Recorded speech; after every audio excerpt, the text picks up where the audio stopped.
Hello, I'm Sipho Hotstix Mabuse. I'm a musician in South Africa, and I'm pleased to be talking to you.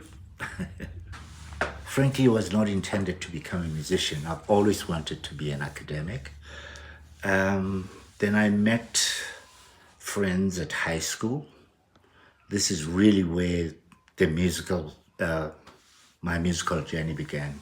But obviously, as a child, I grew up in a musical environment. I was born and bred in Shantytown, which was an informal settlement in Orlando West.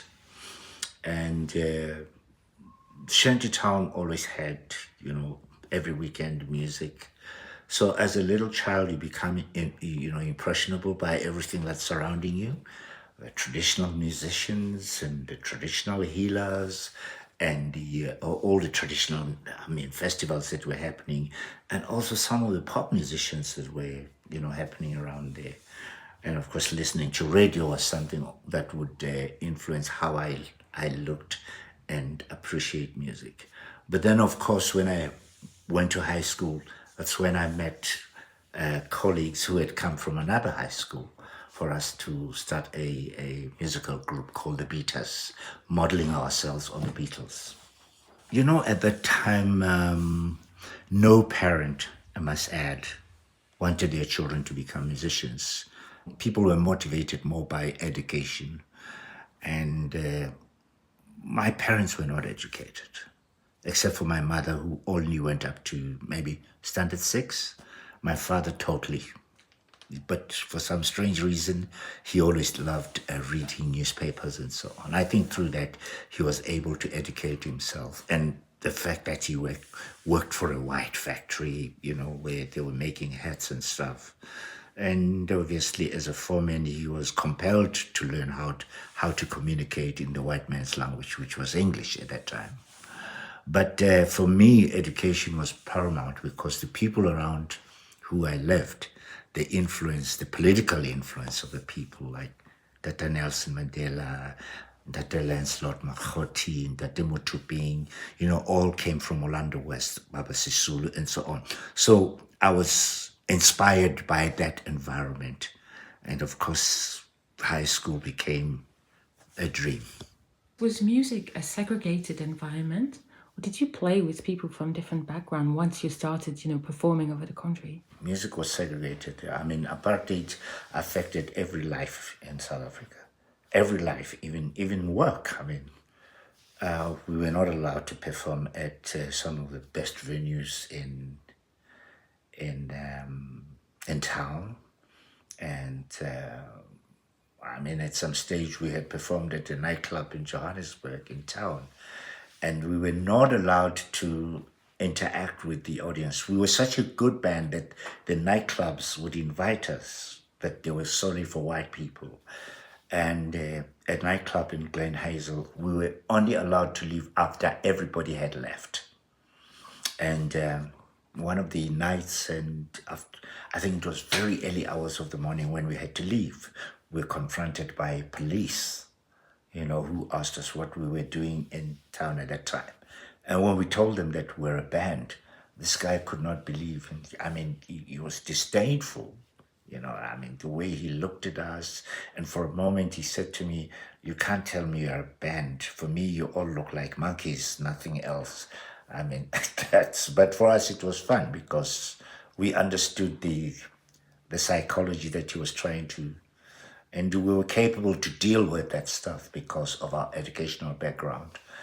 And we laughed about it. And it was a very difficult space to make music. And of course, the townships were incredible. We had great support from our people. And more so that we were a high school band, the media loved us.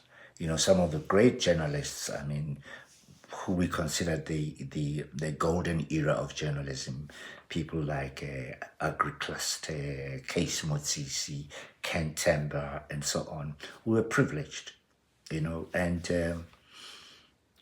of course, it became a very difficult existence for us.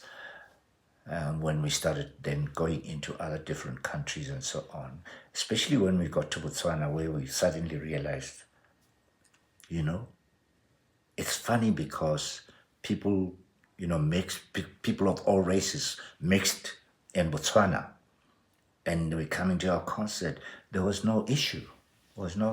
It made no difference to those people were there dancing to our music.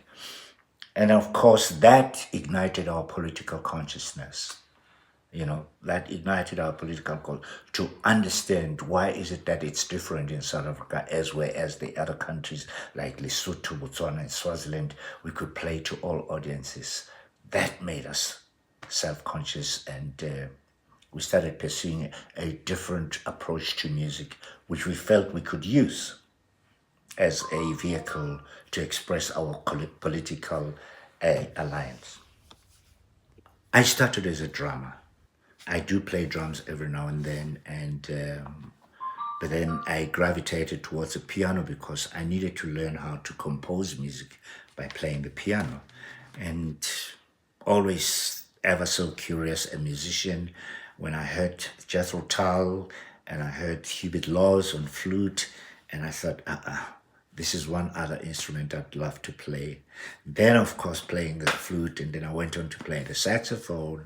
And I'm really a curious musician. I always want to learn to play different things at different times. So the kind of music that I make is not static. I evolve my music depending on how I feel. I'm not motivated by commercialized music. Yes, my music does become commercial as it state, but at the same time, it's also inspired by environment and influences currently. My music will always be different at different times. This is the book that I'm reading. Wonderful. That's Sudan, and that was Malawi. That's Sudan, and the Kora is Mali. So you mentioned all these instruments you play, so you've learned also some of these African instruments. Yeah, but this was the most incredible, I mean, I went to the desert, and wow. Yeah, and okay, with my saxophone.